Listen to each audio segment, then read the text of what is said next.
Welcome back, guys. Yes, I know it's been a long time since I've put an update on the XC, but I'll show you what I've done in the time that I haven't been making videos.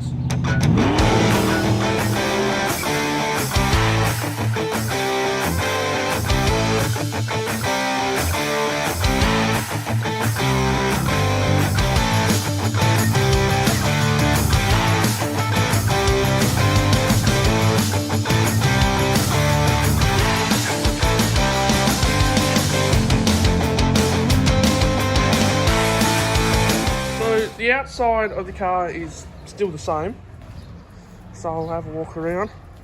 The only thing that's different on the outside is I've took the tow ball off, because I am going to make a new one that has a parachute mount that comes up and then it holds a parachute. I've gave it a good detail, and that's basically it on the outside. And I've changed the steering wheel. I've went with a SAS Motorsport one, but as you can see, it's got buttons on it. These buttons are from Motion Raceworks in USA. So this bottom one is going to be nitrous purge, and this top one is going to be trans brake and two-step when the gearbox gets finished and built and sent to me. So I'm currently getting a Turbo 400 built from Paul Rogers. So it's going to be a 1200 horsepower rated reverse pattern Turbo 400, fully manualised with trans brake. So I've got that getting built at the moment. So the C4 that's in the car now won't handle drag racing, so it's currently getting built. I just have to wait for it. So I'll show you what else I've done. I've done a lot more in the engine bay than anything else. So obvious thing you see is shocky tower mounts. So these are from Bullet Race Engineering. So billet aluminium, very strong, very nice. See if I can get it there. Bullet Engineering in South Australia. Another thing I've done is changed it from a belt driven water pump to an electric water pump. So that's all dirty. That's a Mazir water pump. Because I was getting sick of the Gilmore belt drive flicking the belt off, so I've went back to a V-belt with the upgrader. Yep. I've got a new carby built. Got a new carby built from AED in America. And this carby has really opened up this engine. So this is the carby.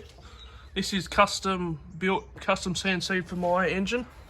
All hand ported, all wet flow tested, all that. So it's an AED carby. It's come out to be as 935 CFM. So she's pretty big, but the engine needs big carby. So another thing I did was I went from the micro switch that was going to be on the side of the carby to this NX Nitrous Express one. So this is a full wide open throttle switch. So when the engine's full throttle, that lever connects to there and then activates the nitrous and the fuel solenoid.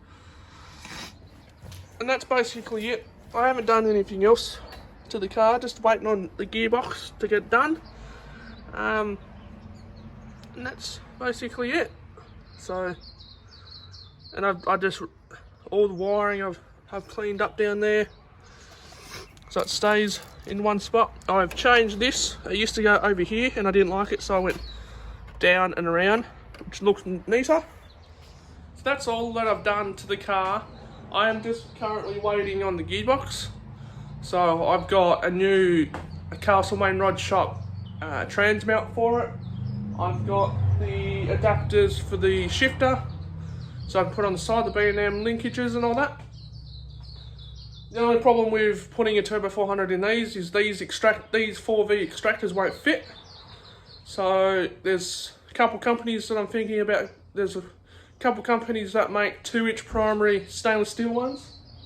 So there's either competition engines that I've bought all the stroker kit and the engine block off through them, or there's Tocker Performance, which I think I'll probably go either, yeah, one of those. Not sure yet, depends on the price. And then will be new exhaust, V-band and all that good stuff.